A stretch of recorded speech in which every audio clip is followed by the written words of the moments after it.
자, 아마존이 부상 은폐 보고서를 발표해서 약간 문제가 되고 있습니다. 네.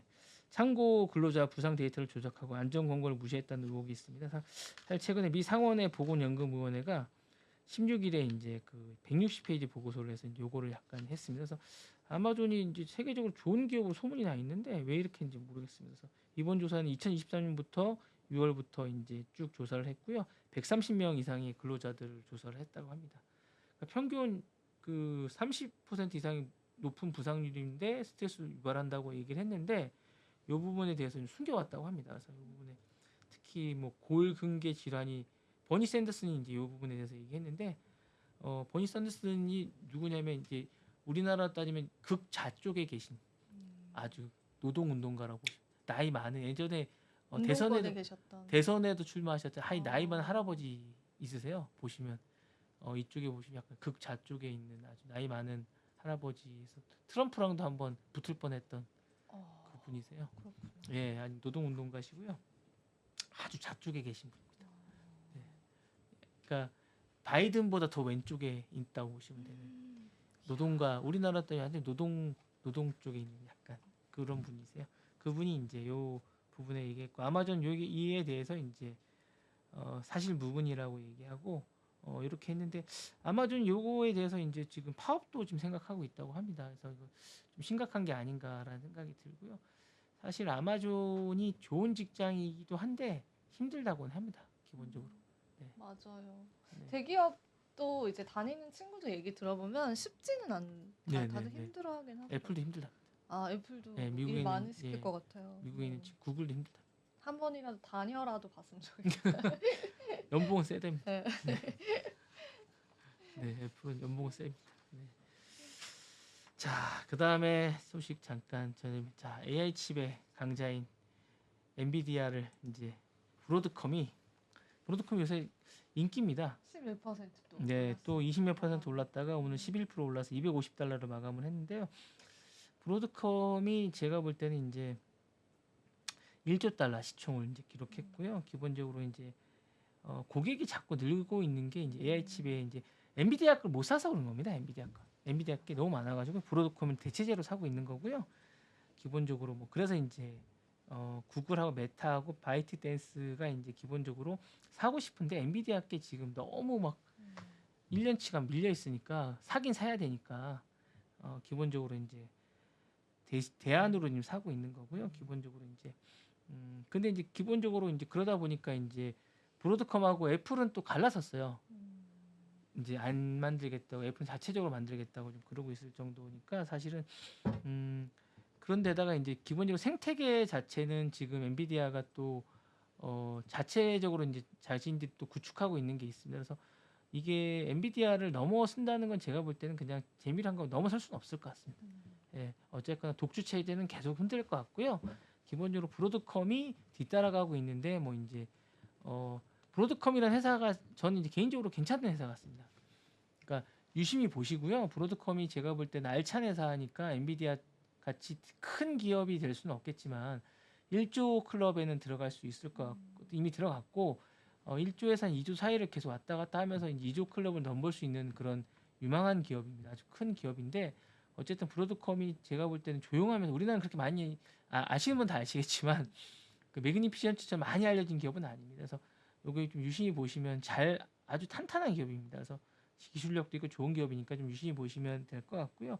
기본적으로 이제 뭐 근데 이제 기본적으로 이제 여기 엔비디아는 쿠다라고 제가 한번 그때 말씀드렸는지 모르겠는데 생태계가 있습니다. 강력한 생태계가 소프트웨어 AI 전용 생태계인데 요거를 이제 따라갈 수가 없습니다. 여기 브로드컴이 그러다 보니까 요 부분에 대해서 이제 브로드컴이 좀 힘든 부분이 있는데 기본적으로 엔비디아가 조금 더 앞서간다고 보시면 됩니다. 그래서 요걸 만약에 한 세대 정도 좀 뒤진다고 보시면 되는데 그래도 이제 어쨌든 AI를 만들어야 되는 많은 기업들 입장에서는 엔비디아 거를 마냥 기다릴 수 없으니까 브로드컴을 쓰고 있고 브로드컴이 또 그거를 만족시켜 줄 수 있으니까 어쨌거나 그렇게 가고 있는 것 같습니다. 그래서 브로드컴도 이제 상종가다라고 생각하시면 될 것 같고요.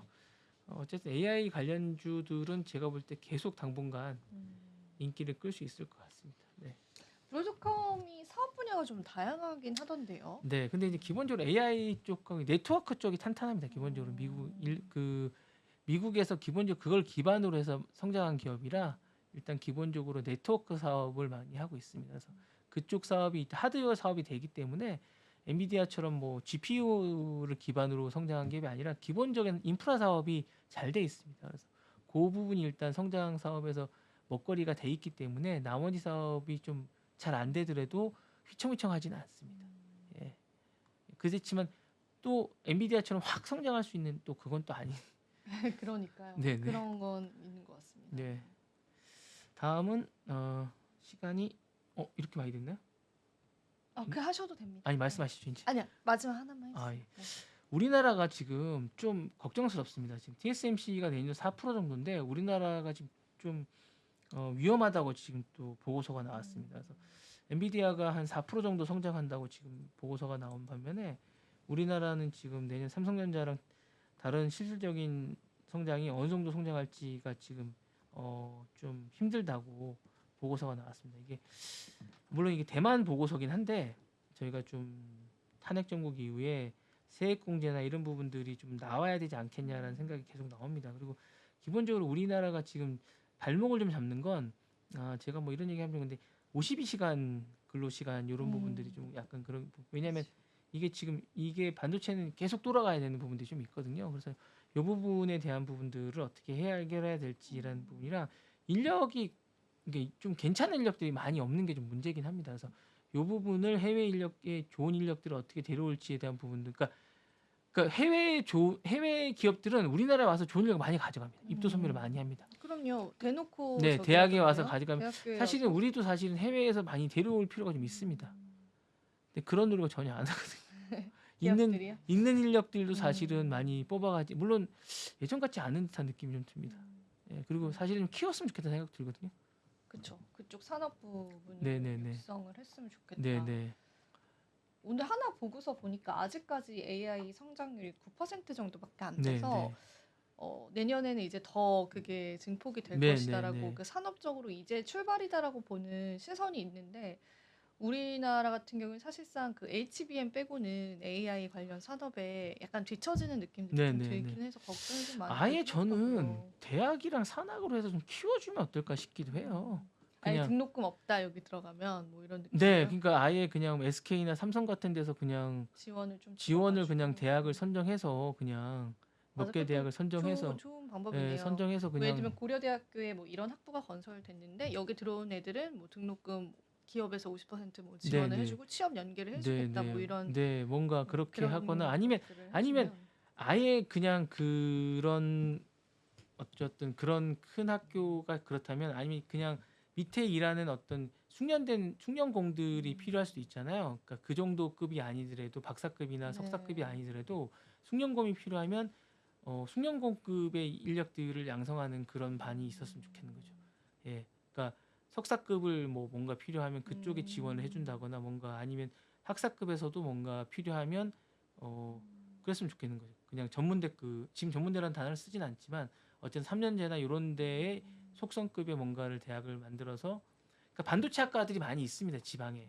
근데 사실은 이제 그 제가 얘기하자면 일머리나 이런 것들이 있을 수도 있고 없을 수도 있는데 그런 부분들을 만들 수 있는 정말 재능이 있는 사람들을 발굴할 수 있는 체계가 되는지를 잘 모르겠습니다 제가 볼 때. 그러니까 그런 부분들이 되는 과들과 그런 인재가 모일 수 있는 어떤 여건이 되었으면 좋겠다는 생각이 드는 거거든요.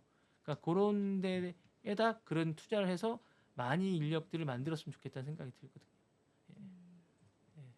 그러니까 장학금을 뭐 지원하고 몇 년 이상 뭐 이런 뭐 뭔가 걸면 되거든요. 옛날에 저희도 유학 갈 때 보면 뭐 유학하면 10년 이상 뭐 이렇게 퇴사를 못 이런 조건이 있었거든요. 유학비를 대주면 뭐 그런 게 있었습니다. 그래서 유학비를 하면 뭐 이런 게 있었습니다. 그러니까 그런 것들이 있으니까 그런 것들을 뭐 좀 제도화해서 뭔가 회사에 기여를 하고 퇴사하고 뭐 이런 게 좀 있었거든요. 학비를 지원해주고 그러니까 그런 제도를 하면 좀 어떨까 우리나라도 좀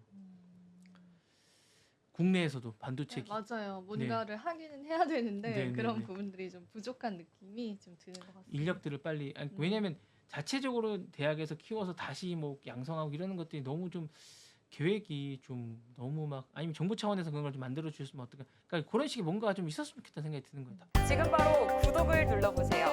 실시간 경제 뉴스, 투자 전문가들의 다양한 시황과 정확한 분석, 또 알찬 투자 정보까지 신뢰할 수 있는 저희 서울경제TV와 함께하세요.